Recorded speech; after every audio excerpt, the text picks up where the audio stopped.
만약 정부가 어떤 기업에게 너희가 가진 자산을 강제로 시장에 내다 팔아라 라고 명령한다면 그 자산의 가격은 어떻게 될까요? 보통의 경우라면 투매가 나오고 가격은 폭락할 겁니다. 그런데 오늘 제가 드릴 이야기는 정반대입니다. 리플사가 무려 140억 개가 넘는 XRP를 강제로 처분해야 할 수도 있는 초유의 법안이 다가오고 있습니다. 그런데 월가의 거대 세력들은 바로 이 순간만을 기다리고 있었다는 사실 알고 계십니까? 표면적으로는 악재처럼 보이는 이 강제 매각 명령이 왜 리플 역사상 가장 거대한 가격 폭발의 트리거가 될 수밖에 없는지 그 소름 돋는 논리적 반전을 오늘 완벽하게 증명해 드리겠습니다. 지금 미국 의회에서 초당적인 지지를 받으며 논의되고 있는 디지털 자산 시장 명확성 법안, 일명 클래리티 액트에 대해 들어보셨을 겁니다. 많은 분들이 단순히 규제를 명확히 해주는 법안 정도로 알고 계시지만 이 법안의 2025년 버전에는 리플 홀더들이 반드시 주목해야 할 아주 치명적인 독소 조항, 아니 기회의 조항이 숨겨져 있습니다. 바로 성숙한 블록체인 시스템을 정의하는 기준인데요.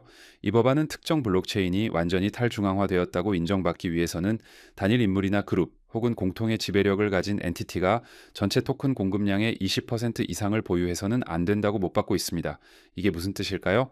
만약 어떤 재단이나 창립자가 전체 발행량의 20% 이상을 들고 있으면 그 코인은 탈중앙화된 상품이 아니라 여전히 증권으로 분류되어 증권거래위원회의 강력한 규제와 감시 그리고 조작 방지 의무를 지게 된다는 겁니다. 즉 리플사가 XRP를 상품으로 인정받고 CFTC의 관할로 넘어가기 위해서는 반드시 이 20% 룰을 충족시켜야만 한다는 것이죠. 그렇다면 현재 리플사의 상황은 어떨까요? 데이터를 뜯어보면 상황은 생각보다 심각합니다. 현재 리플사가 에스크로, 즉 보호예수로 묶어두고 있는 물량만 해도 약 344억 개에 달합니다. XRP의 총 공급량이 약 999억 개 정도니까 에스크로 물량만으로도 이미 전체의 34%를 차지하고 있는 겁니다. 여기에 리플사가 운영 자금이나 ODL 유동성 공급을 위해 별도로 보유한 비에스크로 물량, 그리고 임원들이 보유한 물량까지 합치면 리플 측이 통제 가능한 물량은 대략 390억 개에서 최대 420억 개로 추산됩니다. 법안이 요구하는 20% 기준선은 약 200억 개 수준입니다. 즉 리플사는 이 법안이 통과되는 순간 증권성 시비를 완전히 털어내기 위해 자신이 가진 물량 중 최소 140억 개에서 200억 개 가까운 HRX를 자신의 장부에서 지원해야 한다는 계산이 나옵니다. 자, 여기서 공포가 시작됩니다. 리플사가 140억 개를 시장에 던진다고? 그럼 가격은 100원, 10원으로 곤두박질 치는 거 아니야? 라는 1차원적인 공포죠. 하지만 진짜 돈 냄새를 맡는 투자자들은 바로 이 지점에서 환호성을 지르고 있습니다. 왜일까요? 상식적으로 생각해 보겠습니다. 리플사는 지금 기업 공개, 즉 IPO를 준비할 필요도 없을 만큼 현금이 풍부한 기업입니다. 최근 시타델 같은 거대 투자자들로부터 투자를 유치하기도 했고 기업 가치는 이미 400억 달러, 우리 돈 50조 원을 넘나들고 있습니다. 그런 회사가 규제를 맞추겠다고 자신의 가장 소중한 자산인 XRP를 거래소에 시장가로 던져서 가격을 폭락시킬까요? 절대 아니라는 겁니다. 전문가들이 보고 있는 가장 유력한 시나리오 첫 번째는 바로 대규모 기관 블록딜입니다. 리플사가 보유한 이 막대한 초과 물량은 개미들이 아니라 지금 당장 XRP 현물 ETF를 준비하고 있는 블랙록, 비트와이즈 같은 자산운용사, 그리고 장기적인 해칭을 원하는 거대 헤지펀드들에게 장외거래 형태로 넘어갈 가능성이 매우 높습니다. 이들은 시장에서 이 정도 물량을 긁어 모으려면 가격이 천정부지로 솟구쳐서 매집 자체가 불가능합니다. 그런데 법안이 리플스에게 너네 물량 팔아라 라고 등을 떠밀어 준다면 기관들 입장에서는 대량의 물량을 한 번에 안정적으로 확보할 수 있는 유일무이한 기회가 열리는 겁니다. 즉 이 법안은 리플사의 물량이 개인들에게 덤핑되는 게 아니라 손바뀜이 일어나면서 진정한 기관주도 장세로 넘어가는 공식적인 출입구가 된다는 분석입니다. 더욱 정교한 시나리오도 있습니다. 리플의 CTO인 데이비드 슈워츠가 과거 커뮤니티와의 대화에서 흘린 힌트가 있는데요. 리플사가 굳이 XRP 토큰 자체를 지금 당장 시장에 풀 필요가 없다는 겁니다. 바로 에스크로 해제 권리 자체를 매각하는 방식입니다.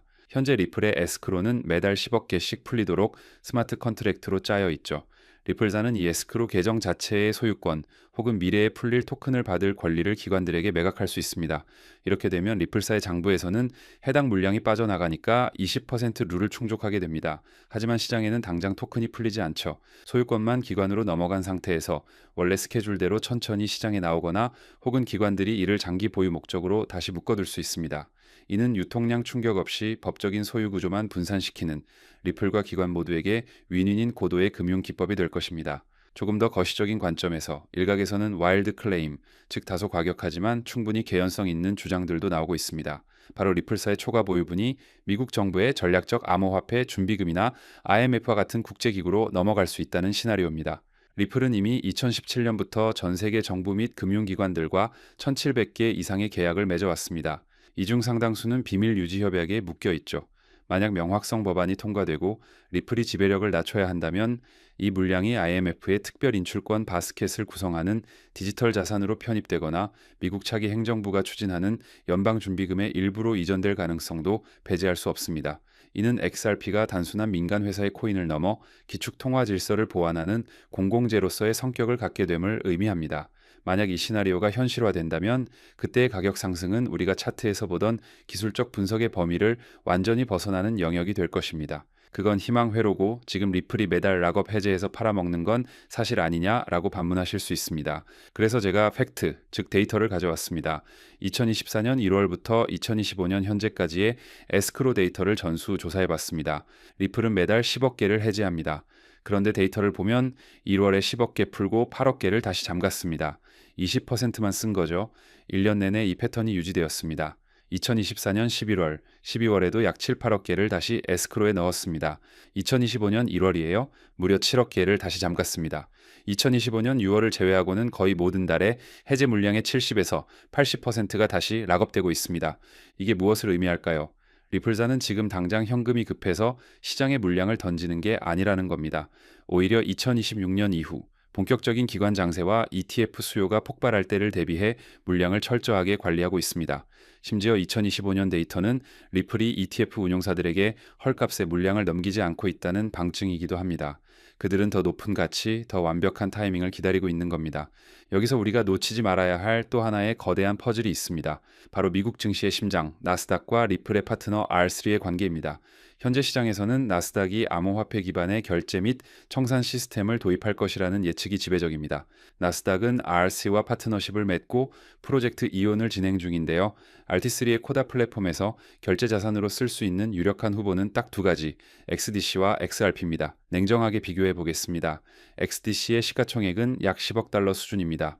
반면 XRP는 1,300억, 1,400억 달러에 육박합니다.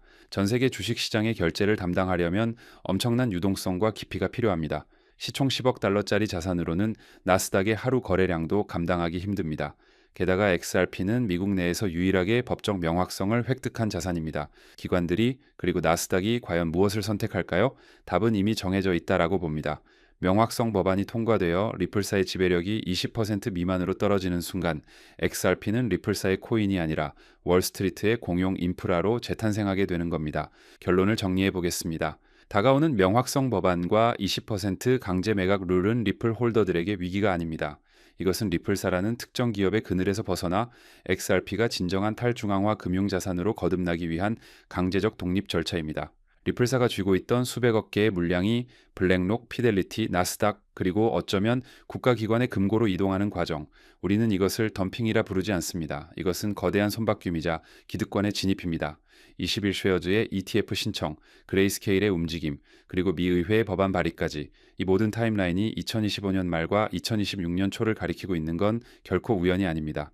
2026년 12월 31일 여러분은 XRP의 가격표에서 어떤 숫자를 보고 계실까요? 공급 측면에서는 리플사의 물량이 묶이거나 기관으로 넘어가며 시장 유통량이 마르는 공급 충격이 올 것이고 수요 측면에서는 ETF와 나스닥 결제 도입이라는 수요 폭발이 기다리고 있습니다. 경제학의 기본 원리상 공급은 줄고 수요가 폭발하면 가격은 우리가 상상하는 1달러, 2달러 수준을 넘어 수직 상승할 수밖에 없습니다. 지금의 지루한 횡보와 법적 노이즈에 지치지 마십시오. 리플사가 물량을 뺏기는 그 순간이 아이러니하게도 XRP가 가장 가볍게 그리고 가장 높이 날아오르는 순간이 될 테니까요. 기관들이 강제로 뺏어가고 싶어 할 만큼 탐내는 자산, 그게 바로 지금 여러분이 쥐고 있는 XRP입니다. 오늘 준비한 소식은 여기까지입니다. 오늘 영상 유익하셨다면 구독과 좋아요 한 번씩 부탁드리고요. 저는 다음에 더 좋은 정보와 소식으로 찾아뵙겠습니다. 여러분의 성공적인 투자를 기원합니다. 감사합니다.